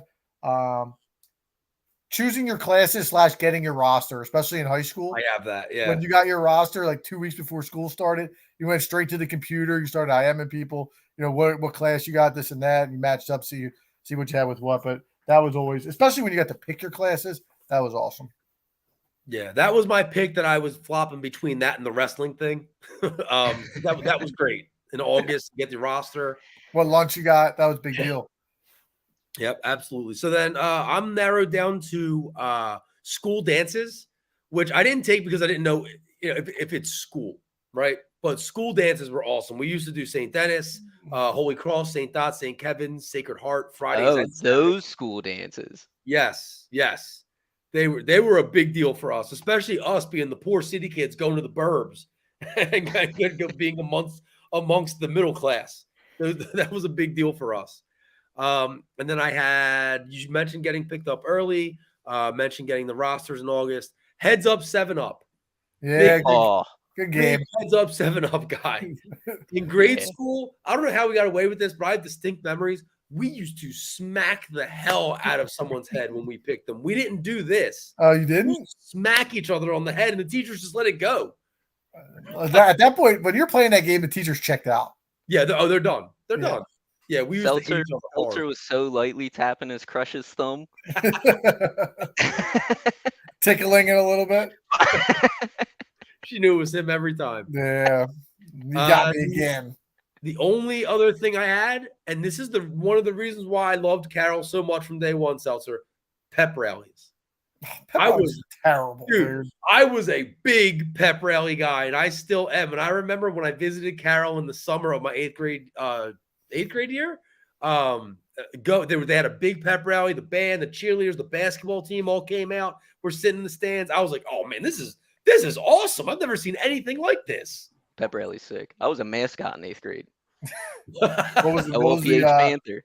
Panther? Yeah, I was pulling all the classics, hopping in the other team's huddles, sitting on the bench, messing with the cheerleaders. It's great. That is fantastic. Where'd you go to high school? Ridley. Oh yeah, you said that. All right, hit us with a couple of college ones, and then we'll wrap it up for the night. Oh, I just had scheduling Fridays off is the greatest feeling ever. Never happens ever again in your life. And then syllabus week would have been the other pick. Fantastic. Greatest week of school in any years. Yeah, for sure. I didn't have a Friday class from sophomore year on. I was able to not schedule a Friday class. It was fantastic. The only thing I had for college was that first warm day in spring where you just skip all your classes and just hang out outside. Yep. That was a fantastic day. What about the midday nap when you had like a 9 o'clock and a 1 o'clock? Oh man. And you would just come home and crash because God forbid getting up at 9 o'clock was so early that you just needed to go back to bed. Were you guys big nappers in like your student union? Like, did you ever go to like No, no, the no, no, building no, and no, take a no, nap? no, no, no, Dude, what? no. That's a yeah. So Penn State has the hub. Were you homeless in college? Basically, yeah, dude, you kidding me? I just got done paying my loans off a couple years ago. So we had the big student union center, and they had these huge cozy chairs that were basically made to take naps in. And anytime you walk through there, there's just dozens of kids napping. So Dan, where did you go? College, Temple. Yeah. Yeah, so I think for Penn State it was a little different because that campus was so big. Yeah, you couldn't make it back to your dorm, and then Right. And like I went to Pitt, so like Pitt's a big school, but it's a smaller campus. So there was no period of time where you couldn't get back to your room if you really needed to take a nap. yeah, So- I couldn't go back. I would go and read the paper, but I'd eventually fall asleep and then I'd wake up. Have the alarm. Missed class. Yeah, dude. Rough. When you have Fridays off, you're loading up on those Tuesdays and Thursdays. Yeah, that's true. Yeah. God, you know what was the worst, man? The worst thing about school is if you had night class, which was like the 2.5 hours. So as I say, it was like at Pitt, it was always 6 to 8:30. Yeah. And it was like when it was like 5:15 before night class, there was never a worse time. When you're just sitting there waiting for that class to come, that was the worst. I used to have one that was like It's already literature dark out. class. Yep. Oh my God. The longest class ever. Yeah. Well, Seltzer, can we agree that Dan's a better drafter than Chris? I at least got to give him that. Yeah, I mean, it didn't. That was expected. I mean, there's not a huge bar to was climb low. it there. Like, I am curious as to what Chris thinks the best things about school actually are. I would love to know. Yeah, me too. Probably say homework and Yeah, projects, dude, dioramas. Casey, I was talking about earlier, he would be like grading. Grading is awesome. Love to do it. Taking attendance, great time. Did you guys have to do dioramas back in the day? You remember those? I've done a couple. Dan doesn't know the diorama. Never in my life did a diorama. You We know had what to it do is with a shoebox? Yeah. Yeah. Yeah, I Dioramas don't think were I've ever big. done one. It was always with dinosaurs. You had to do Yeah, a diorama with dinosaurs were like, yeah, yeah, it was pretty much only dinosaurs. was They're like picturing the solar planet. systems. Yeah. yeah. Yeah, you can put a little solar system in there. But all right, listen, that was our first live draft. So we will post the results and feel free to vote in the polls. I think the crush vote may have just put me over the top again. Well, But- maybe listen. I know you're a married man. Expecting maybe somebody has a little crush on you. Maybe we'll find out when we check the votes. My heyday is long gone, brother. I don't think I've talked to a girl that wasn't my wife in like 7 years. as it should be. As it should be. You're right. But if you guys don't have anything else until then, we will drop that beat.